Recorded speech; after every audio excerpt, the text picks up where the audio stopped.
this game that I'm working on, Champions, and go back to the 80s versions of them, which was, back then, edition didn't mean anything like what it means now. The first edition is basically just a mimeograph that they brought a bunch of copies to a convention, what we would call an ashcan today.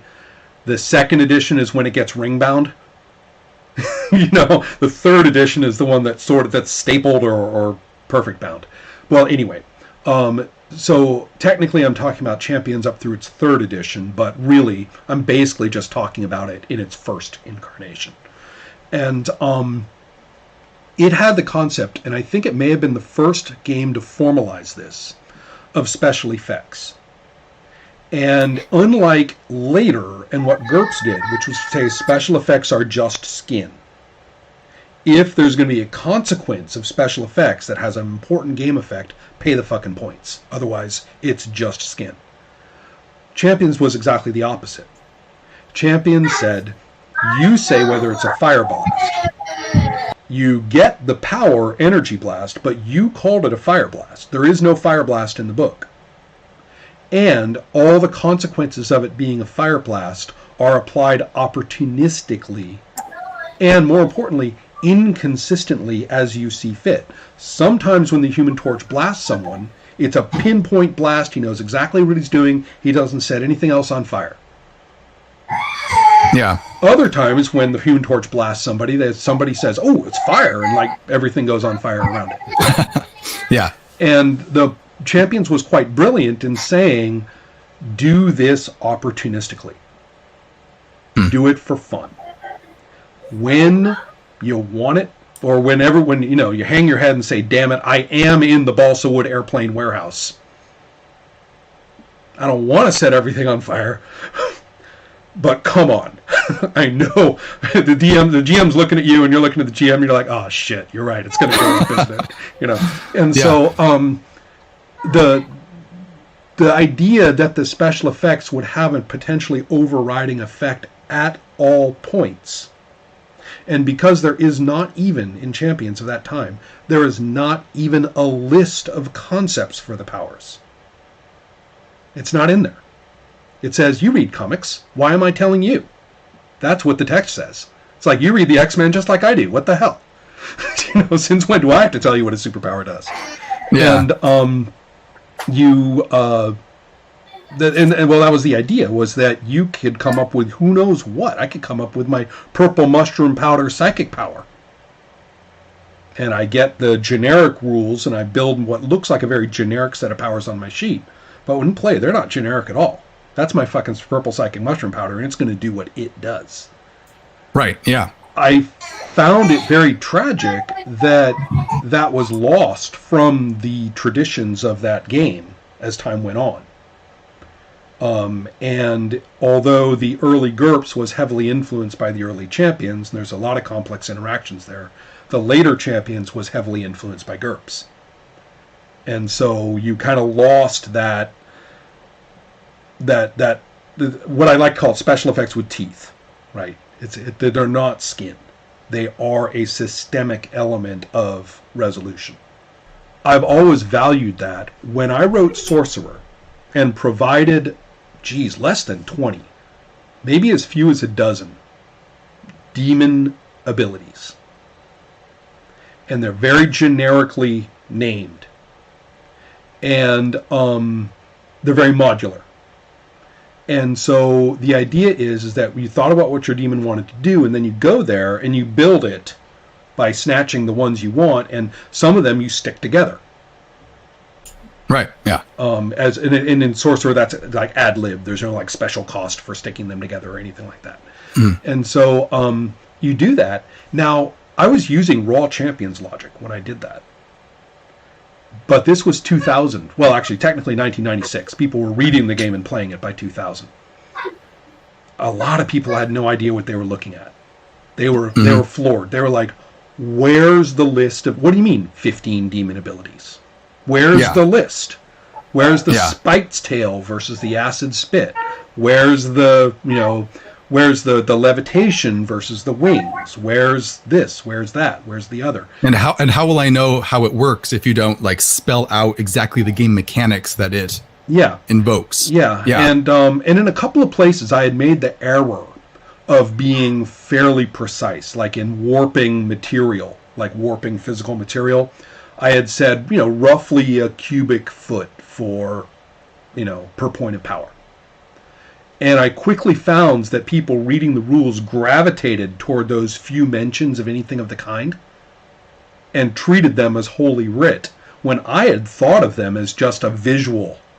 I liked the idea of, a demon using a couple of points of power and just like putting its hand through a wall to get something. Or going all out using like a ton of power and the whole room, completely shapes itself differently.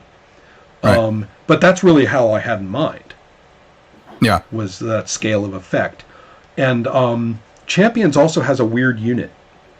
You're going to love this. It's called a hex. Okay. And it's based on a hex map.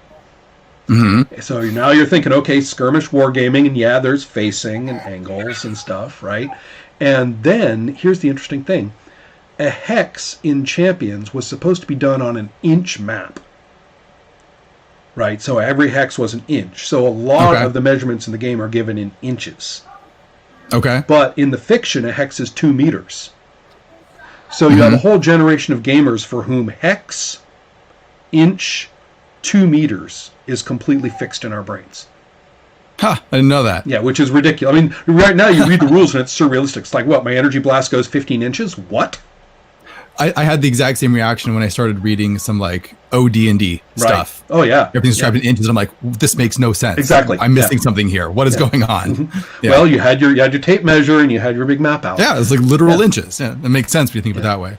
But of course, converting it to the metric like Champions did is just hilarious. I mean, it's utterly bizarre because this was the mid '80s and metric was new, right? So, anyway, what I'm trying to get at is that a hex was 2 meters. What it really meant, I finally realized, personal space.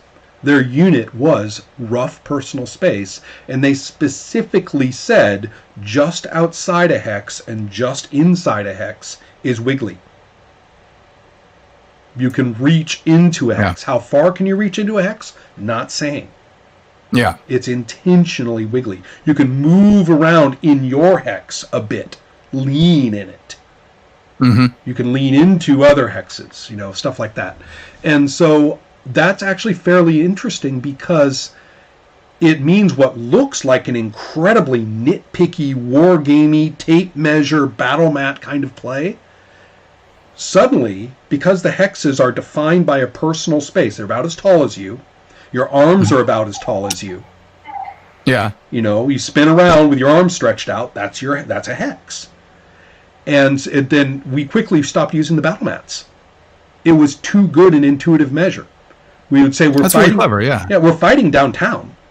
We all know what downtown Chicago looks like. You're on top of that beam thing in Millennium Park. Okay. That would put him about 10 hexes away. We say. We still say hexes. Yeah. That's cool. Yeah. So it's I got rid of inches for Champions now, but I kept the hex.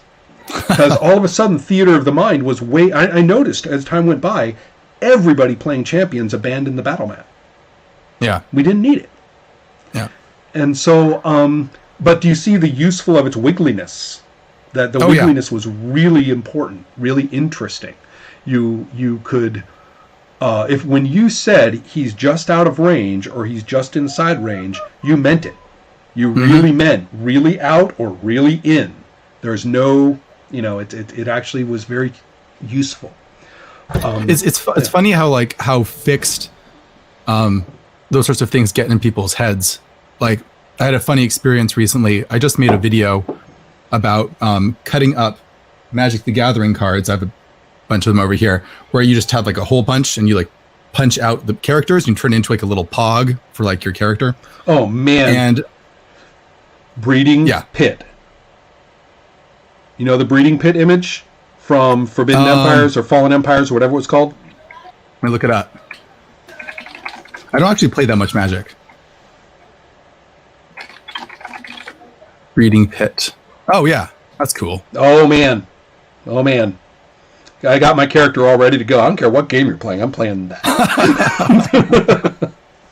No, that's cool. Yeah. No, so what I'm doing is I just made a video that like, hey, you can take your magic cards and turn them into little, character images. But like, because the size of the magic cards, they're like 1.5 inches. Yeah, they're tall. nice Like, little. Yeah. Mm-hmm. Yeah, but I'm like, this is a bit bigger than an inch, so it's not going to fit on like an inch grid if you use inch grids. But then I mentioned like I don't really use a grid. I just sort of have them on the table, so I have a rough approximation of where people are. And I got so many questions where it's like, how is that possible? But that's the way we all do it. Yeah, but it was like, how is it actually possible to play the game with figures but not a grid? I'm like, you can use a tape measure if you want to, or you can just approximate it. It's like the rules for the first version of Cyberpunk, 1989, had it's for a game that was purported to be like the cutting edge of the future. It had like the most retro packaging of all role-playing games that year. It's this black box with these stapled pamphlets inside, and plain stapled black pamphlets. Well, anyway, one of them, of the three, one of the pamphlets was called Friday Night Firefight, and it was the combat system. Friday Night Firefight was brutally blunt and clear. It said, screw your battle mats.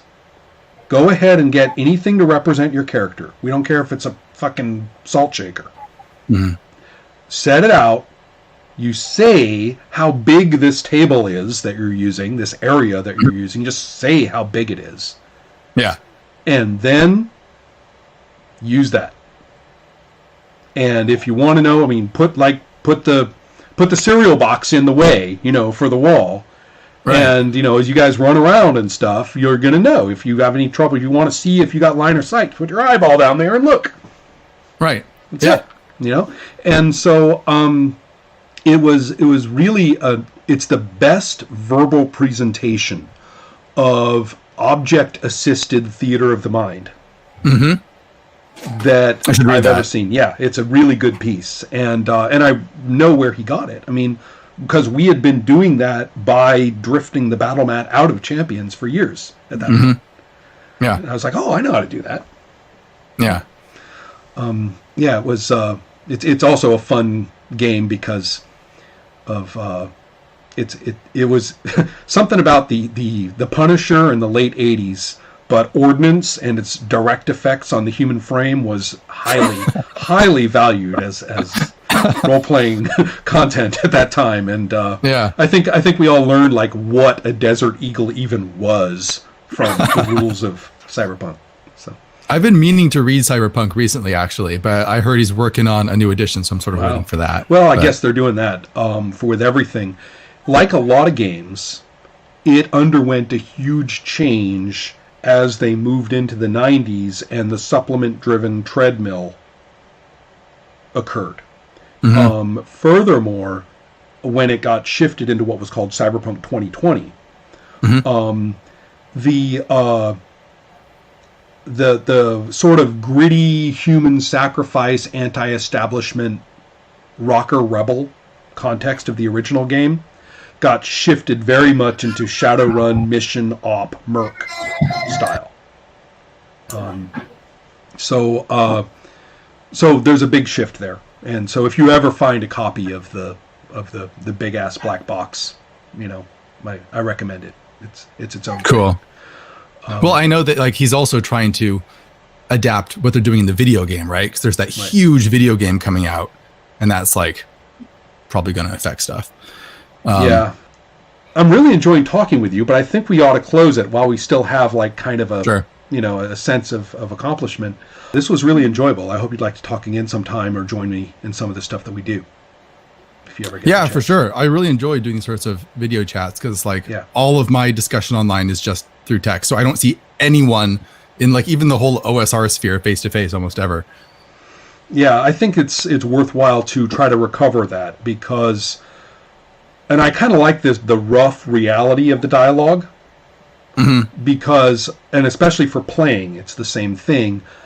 I got to tell you, what people call actual play these days, actual play videos, they look way too slick to me. They don't look like play. Yeah, I mean, they're intentionally moving towards TV shows. Right. Rather than anything else, And so I'm trying to recover or maintain, no, we are just hanging out and talking. Like when I edit my play videos, I don't leave in every, I don't leave in like the nose picking and stuff or anything like that. A kid comes in and interrupts, that's going to get cut out. But I maintain a lot of the genuine conversation and a lot more of the ums than is thought of as proper and stuff like that to try and remind people that they are watching people interact. Yeah, I mean, that's a whole other discussion, but it is interesting to see, like, just in the last couple of years, how all of these different streamers are starting to try and navigate that, to try and have authentic, actual roleplay experiences where they're not just performing. Right. But if they don't do that, then all the people just leave. Right, right. Well, they want to see Will Wheaton be Will Wheaton, right? Right, so, yeah. I think I've got my issues with that. I'm a street corner guy, when it comes to role playing. I mean, publishing, design, etc.